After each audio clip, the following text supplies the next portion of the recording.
Hello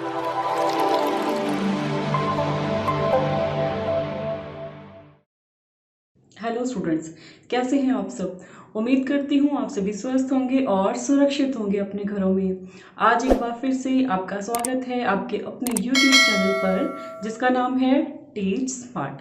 तो चलिए students, बिना देर गवाए शुरुआत करते हैं हमारे आज के इस वीडियो की। सबसे पहले हम एक गद्यांश को पढ़ेंगे और उसको पढ़ने के बाद फिर हम उसके प्रश्न उत्तरों को करेंगे। तो चलिए शुरुआत करें। अभी तक हमने लेखक विष्णु प्रभाकर द्वारा लिखी एकांकी ऐसे ऐसे का कुछ भाग पढ़ा।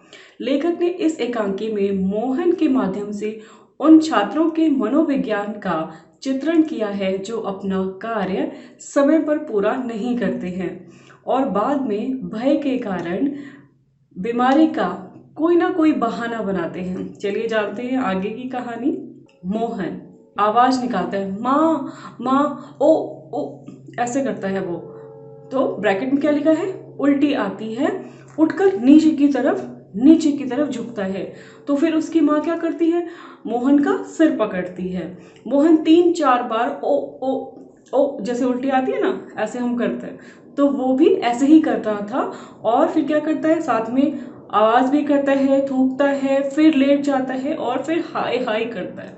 अब माँ क्या करती है, माँ बेचारी परेशान हो रही है, वो इसकी कमर को क्या करती है, सहलाती है। मतलब ऐसे ऐसे करना, जैसे आपकी मम्मी भी आपको जब आपकी कभी तबीयत इस तरह से खराब हो, कभी उल्टी आती है तो आपको सहलाती है, वैसे ही मोहन की माँ भी कर रही है।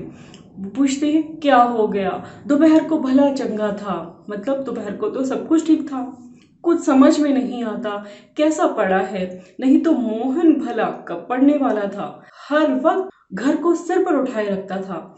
हर वक्त मतलब वो बहुत शोर मचाता था, हल्ला करता था, इतना शोर कि सब लोग उसके शोर से परेशान हो जाते थे। लेकिन आज उसके पेट में दर्द है तो सभी परेशान हो रहे हैं।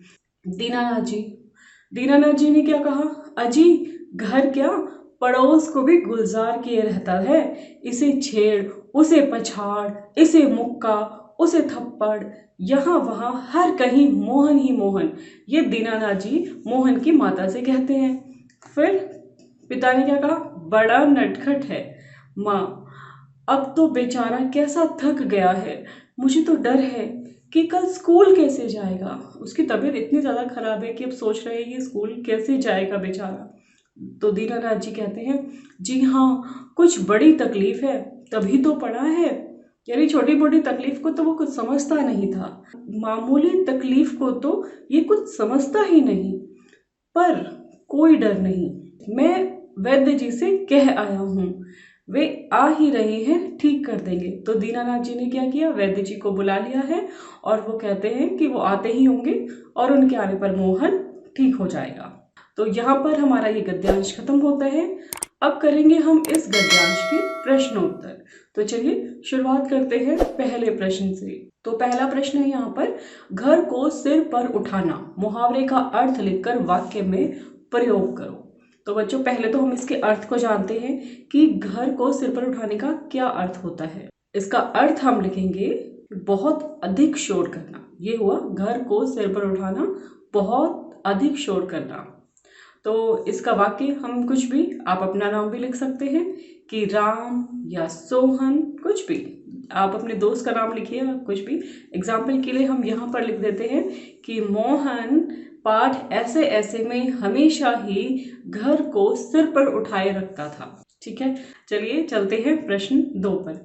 माँ मोहन का सिर कब और क्यों पकड़ती है। तो बच्चों गद्यांश में आपको तो पता ही है कि मोहन को क्या हो रहा था, उल्टी आ रही थी और वो कैसी आवाज कर रहा था, ओ ओ, जैसे उसको अभी उल्टी आई। तो वो उठता है, नीचे की तरफ झुकता है, तब माँ उसका सिर पकड़ती है। क्यों पकड़ती है, क्योंकि मोहन को उल्टी आ रही थी। तो हमारा उत्तर होगा, जब मोहन माँ माँ ओ की आवाज करता है और नीचे की तरफ झुकता है, तब माँ उसका सिर पकड़ती है क्योंकि मोहन को उल्टी आ रही थी। क्लियर। अब चलते हैं हम अगले प्रश्न पर। प्रश्न 3, अजी घर क्या, पड़ोस को भी गुलजार किए रहता है, किसने किससे कहा? किसने कहा था ये दीनानाथ जी ने कहा था। और किससे कहा था? मोहन की माँ से। तो अजी घर क्या पड़ोस को भी गुलजार किए रहता है, ये शब्द दीनानाथ जी ने मोहन की माँ से कहे। ठीक है, अब चलते हैं हम अगले प्रश्न यानी प्रश्न 4 पर और आखिरी प्रश्न पर। मोहन को बीमार देखकर किसे बुलाया गया? सही उत्तर चुनिए। अब जब मोहन बीमार था तो किसको बुलाया गया था? चारों ऑप्शंस हम लोग देखते हैं। पहला डॉक्टर को, दूसरा वैद्य को, तीसरा ओझा को, या फिर किसी को नहीं। जब मोहन बीमार हुआ तो वैद्य को बुलाया गया। तो ऑप्शन बी हमारा यानी ऑप्शन ख हमारा सही हो जाएगा। यहाँ खत्म होते हैं हमारे चारों प्रश्न। अब चलते हैं हम गतिविधि की तरफ। यहाँ पर एक गतिविधि है और गतिविधि कहती है कि कोई भी 5 बीमारियां यानी किन्हीं 5 बीमारियों के नाम बताओ जिनसे आप कभी ना कभी पीड़ित हुए हैं, यानी कभी ना कभी आप परेशान हुए हो, बचपन में आपको कोई ऐसी बीमारी हुई हो। उदाहरण के लिए जैसे मैं अगर अपने बचपन की बात करूं और कॉमनली हम जो देखते हैं आजकल भी बच्चों को, तो आम शिकायत जैसे पेट में दर्द होना, उल्टी आना, दस्त लगना, दांत में दर्द होना, ऐसी बहुत सारी बीमारियां हैं जो बचपन में बच्चों को हो जाती हैं। यदि आपको इससे अलग कुछ हुआ है तो आप वो लिखिएगा, लेकिन यहाँ हमने उदाहरण के लिए लिखा है, आप इसे बदल सकते हैं। तो बच्चों, यहाँ पर खत्म होती है हमारी आज की ये वर्कशीट और इसी के साथ आज का ये वीडियो भी हमारा समाप्त होता है। और अगर आप पहली बार इस वीडियो को देख रहे हैं तो चैनल को लाइक, शेयर और सब्सक्राइब करना बिल्कुल ना भूलें। अब मिलते हैं आपसे अगली वीडियो में।